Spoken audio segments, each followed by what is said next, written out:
Greetings and salutations. Do you remember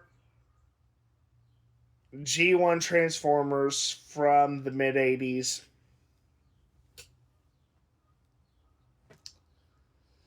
Let me remind you about what it was and came to be to me. A sci fi cartoon featuring two opposing sides of sentient, transforming robots from another planet called Cybertron.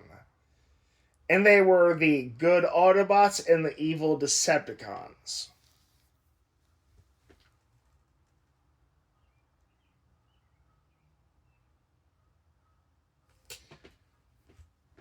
This series was so beloved that they even made a Transformers game decades later, which really wasn't any good in the first place.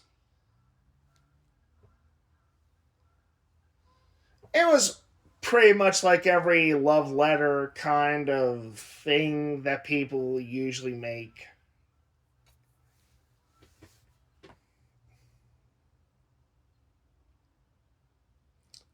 Which goes to show nerds should never be allowed to appreciate anything because they'll just ruin it.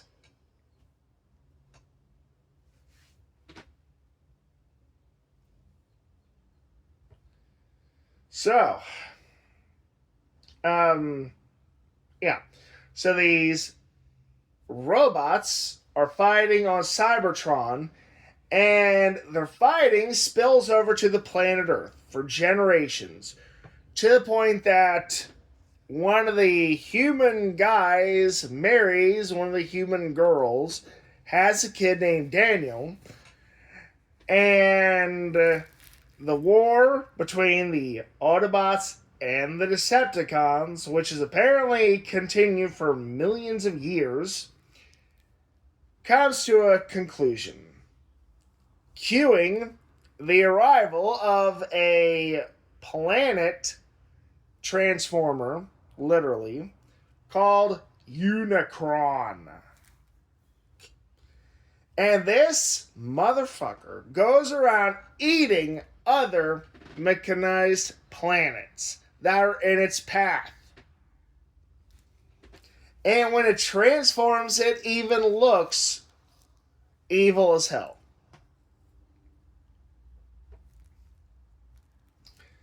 So, what is this evil planet eating Transformer planet Unicron want? It wants Megatron to destroy the Autobot matrix of leadership. Because it is the one thing, the only thing that can destroy Unicron.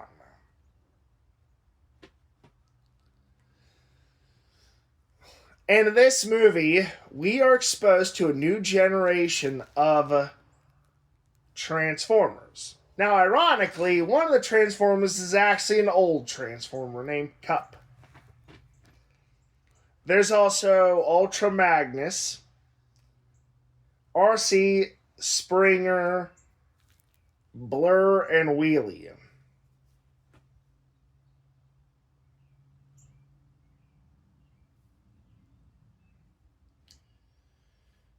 And of course, some of the best Transformers kicked off were crushed by the Decepticons. One of my favorites, being Wheeljack, was unfortunately one of them.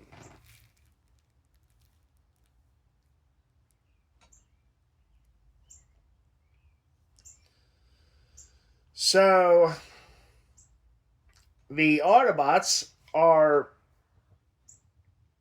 well, let's just call it surviving, you know?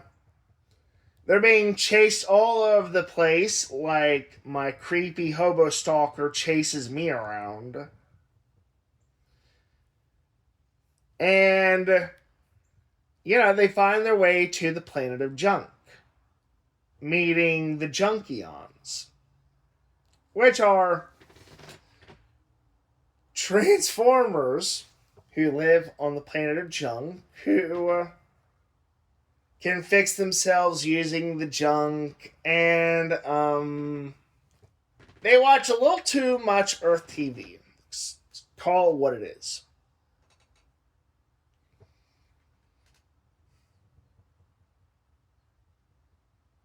Meanwhile, Megatron, as well as a few other Decepticons, get new bodies and cool powers. Megatron becomes Galvatron, who is voiced by Leonard Nimoy. So already, it's got something the G.I. Joe movie will never have. Spock voice acting. As well as Orson Welles. I've heard a few interesting stories about that guy, and I'll leave it there.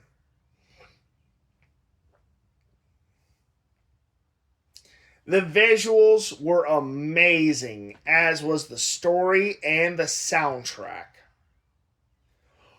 All of which make it worthy enough to be called a movie. Unlike G.I. Joe, the movie. I'm sorry, but G.I. Joe, the movie felt more like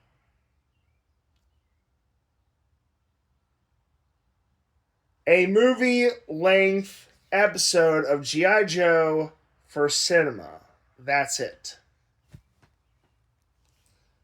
The plot wasn't extraordinary, just typical. You got new G.I. Joes, sure. And Sergeant Slaughter. Sergeant Slaughter was the only thing that really made G.I. Joe the movie cool at all. Let's call it what it is here, folks. I keep saying that, but some of you are in woeful denial. It's pathetic, actually.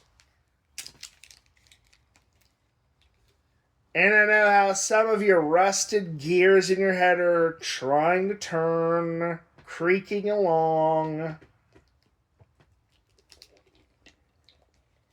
But nothing you will ever say will mean anything. You could go, yeah, as much as you want, but your opinion just doesn't matter, especially on my channel. So neener, neener, neener. And the songs. Let's see here. Who could forget The Touch? Dare and Dare to Be Stupid.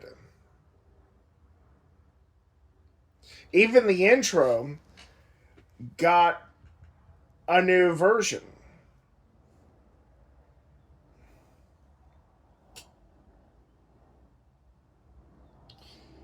And admittedly, I think my only real disappointment was beyond my favorite Transformers getting killed, was not really seeing much of Arbalest or Krennic. Krennic, who was killed by the Quintessons, which were the Transformers creators, and kind of an unofficial new bad guy, but became the official bad guy for Season 3. Season 3 of Transformers took place after the movie, where the new leader, Rodimus Prime, took over leadership. And I think I like Rodimus Prime better than Optimus Prime. The reason being, there was a lot of character development. And I think that's what every good series needs. Defining character development. And Rodimus Prime sure had plenty of that.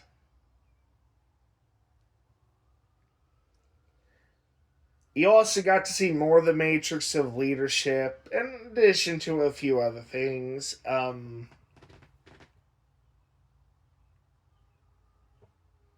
I like that the Dinobots survived, but then again, I don't think anything could kill the Dinobots.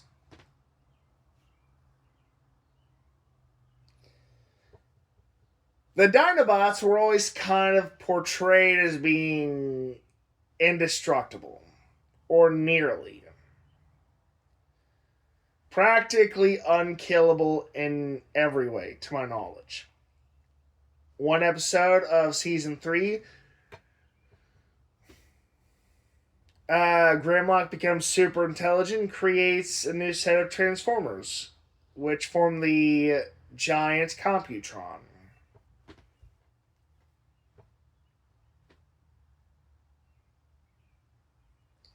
And season 3 really only was focused around RC, Springer, who were kind of girlfriend, boyfriend, from what I gathered at least. Cup, Blur. Now, Blur was voiced by the guy who did the Micro Machines commercials, I think. Do correct me if I'm wrong here. In the movie, I forget who did in the season 3.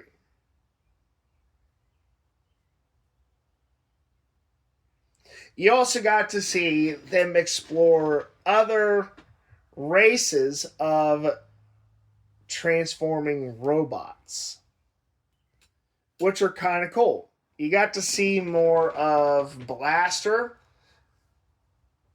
which is always one of my favorites.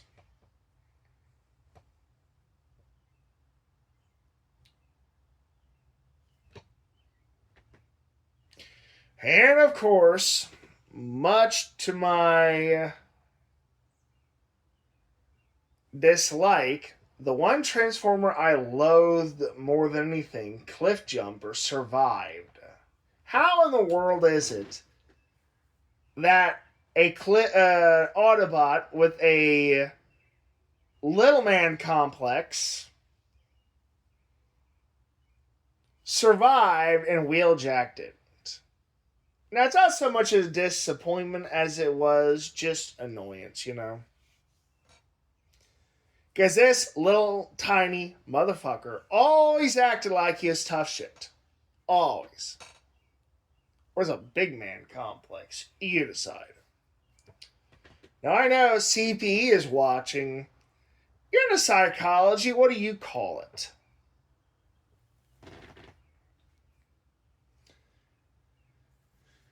Let's see here. All right. So we move on, right? Years later, they release a Steelbook collection version for the movie, and it had these cards, which had scenes from the movie. I think I'll get that again at some point. I think it's like the 40th anniversary, somewhere around about.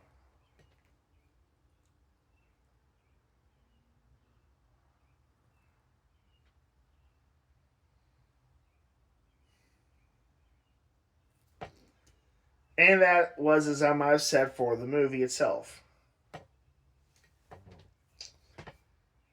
The first two seasons for the series, which were okay. Pretty cool overall.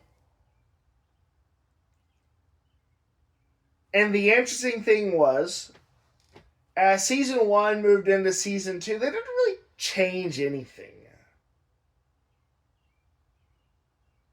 It wasn't like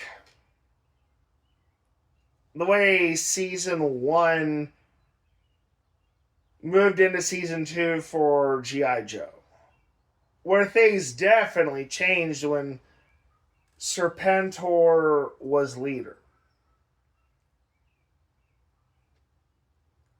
But maybe, I guess, season 2 for G.I. Joe was season 3 equivalent for the Transformers. I don't know.